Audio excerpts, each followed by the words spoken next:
Isang araw, siguro mga Lunes o Martes.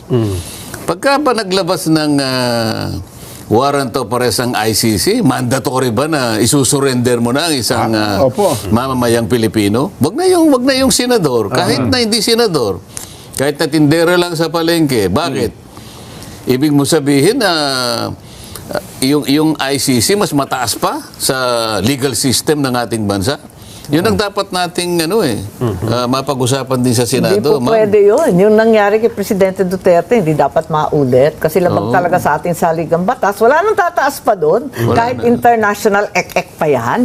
Mas mataas talaga yung ating konstitusyon at ang ating mga batas. Siyempre. Yung due process, syempre. At Pilipino yan eh. Kung Pilipino, syempre, kailangan dadalhin muna sa korteng Pilipino. Kung makakuha sila ng warrant of arrest, ayun.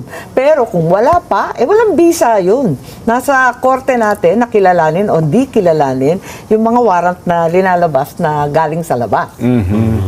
Tama-tama. Nung nakaraan, di ba, Nelson, natalaki natin, na naglabas na ng ruling ang Supreme Court o kung sa bagay nito, di po ba, Super Ate? Yes, ang sabi naman na wala pang issue, wala pang injured party, wala pang maski ano. Kaya dinismiss yung kay Bato. Yun ang intindi ko eh.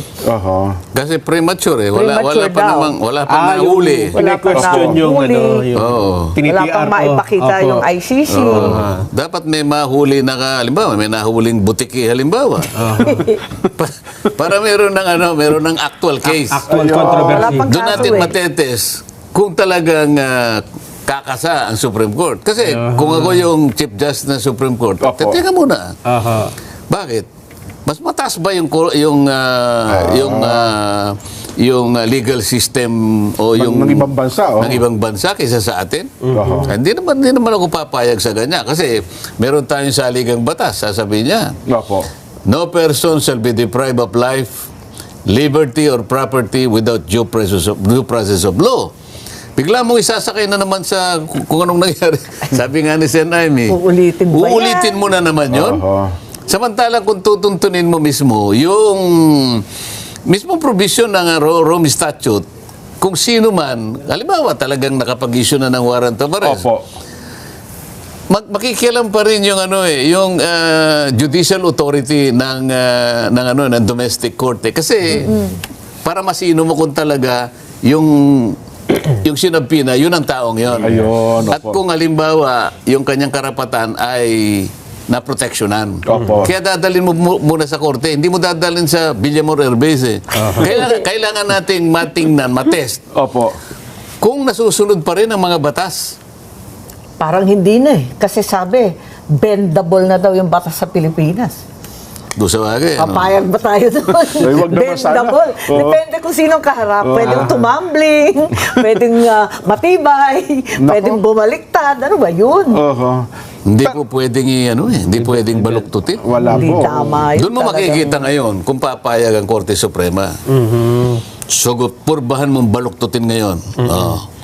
Mukhang sa mga nakaraan na madaming kasong naisampa sa Supreme Court, mukhang matibay at matatag ang paninindigan ng Supreme Court na dapat susundin ang itinatadhana ng saligang batas.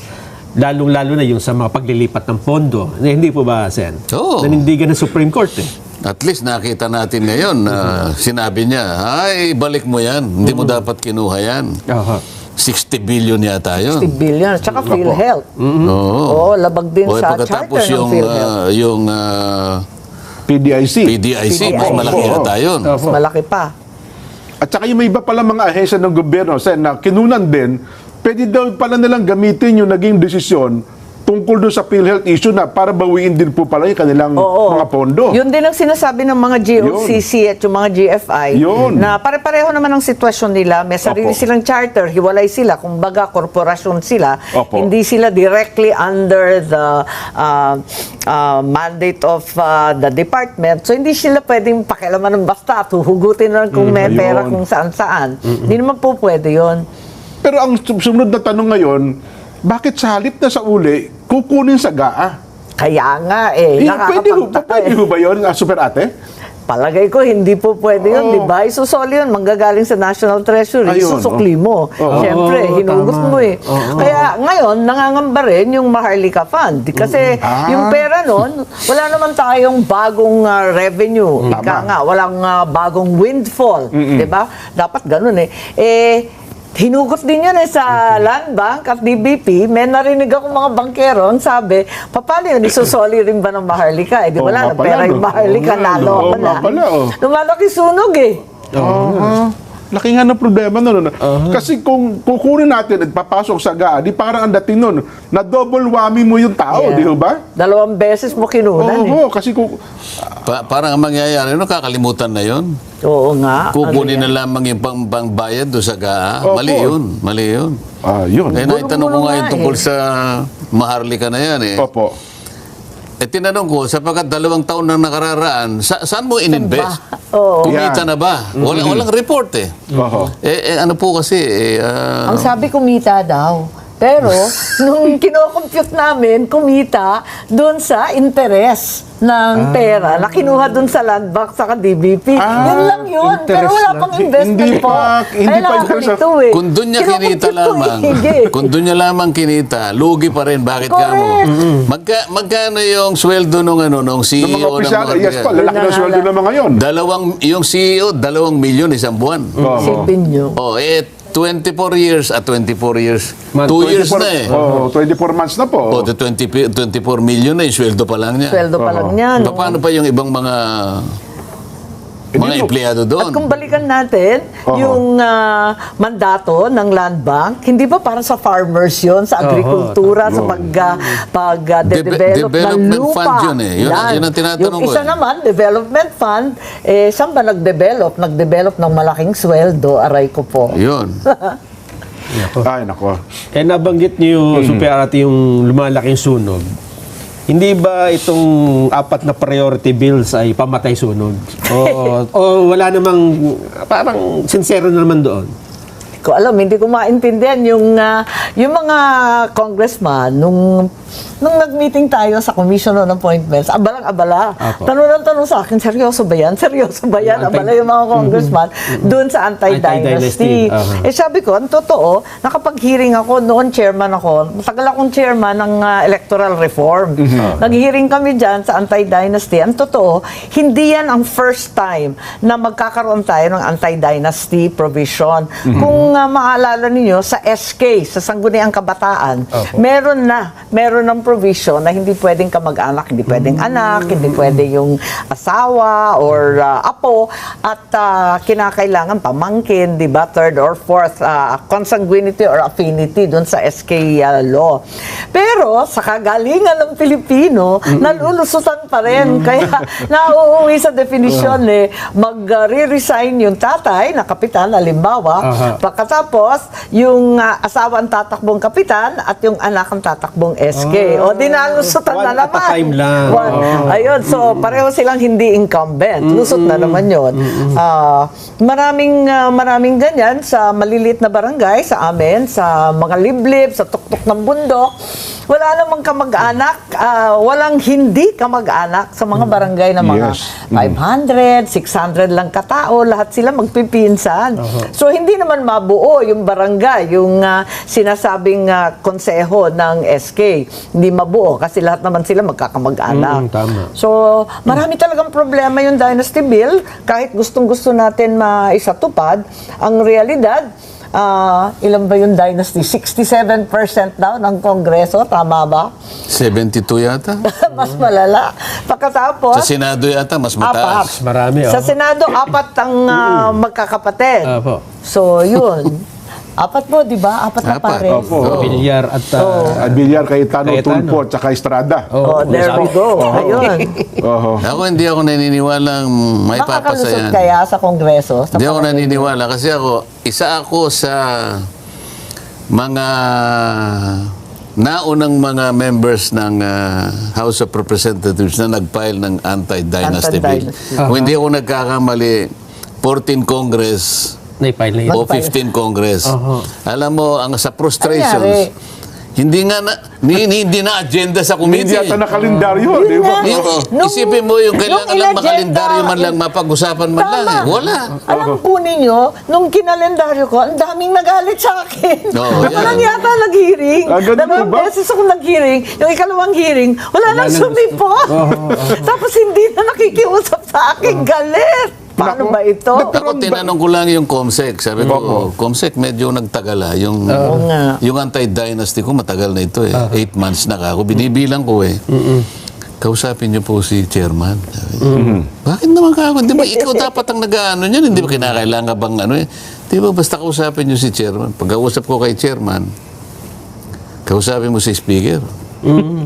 Sabi ko, ibang Ibang klase, no? pala. Ia-agenda nyo lang, pati si speaker pa, guguluhin pa natin. Nakita ko ngayon. Sabi ko, talagang walang mangyayari.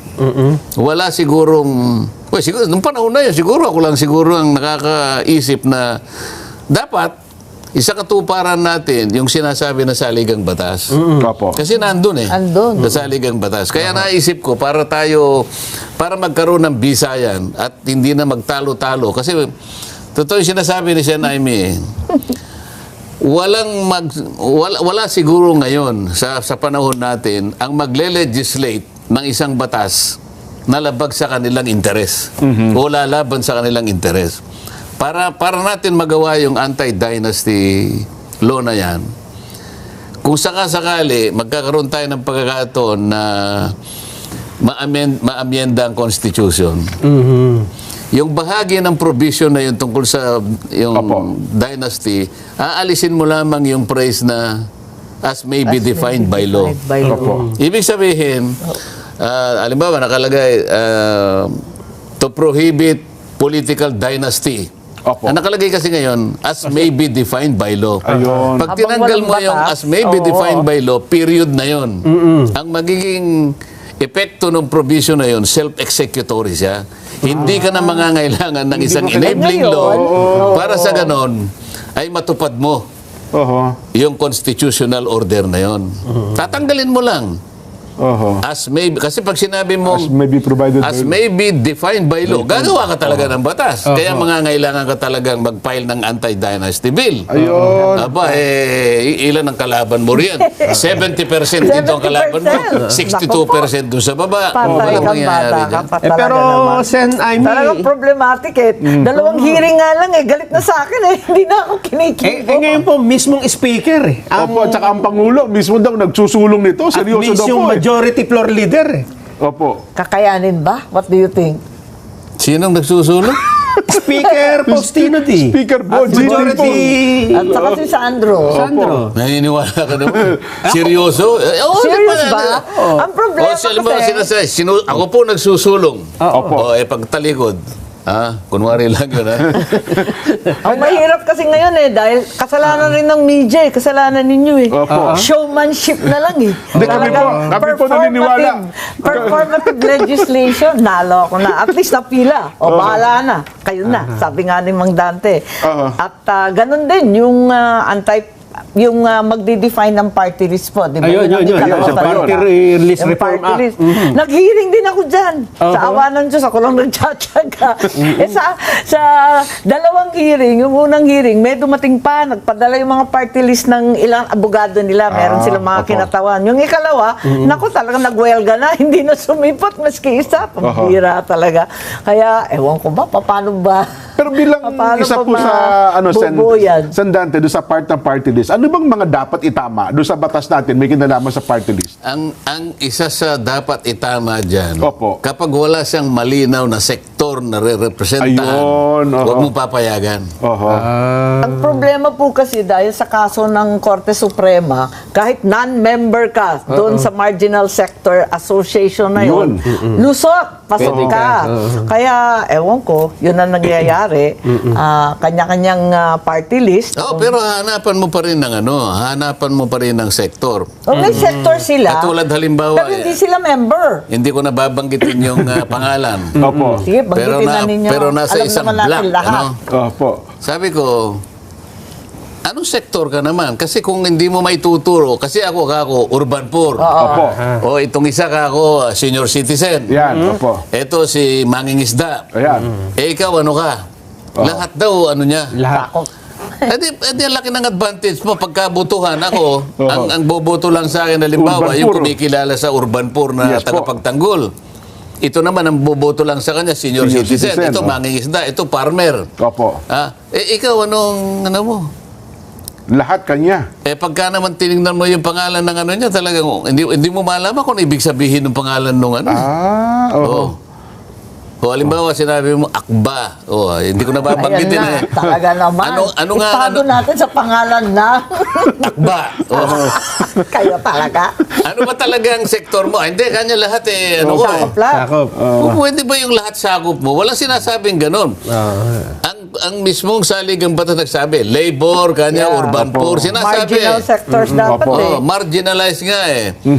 Dalawang operative boards ang kailangan, sabi niya.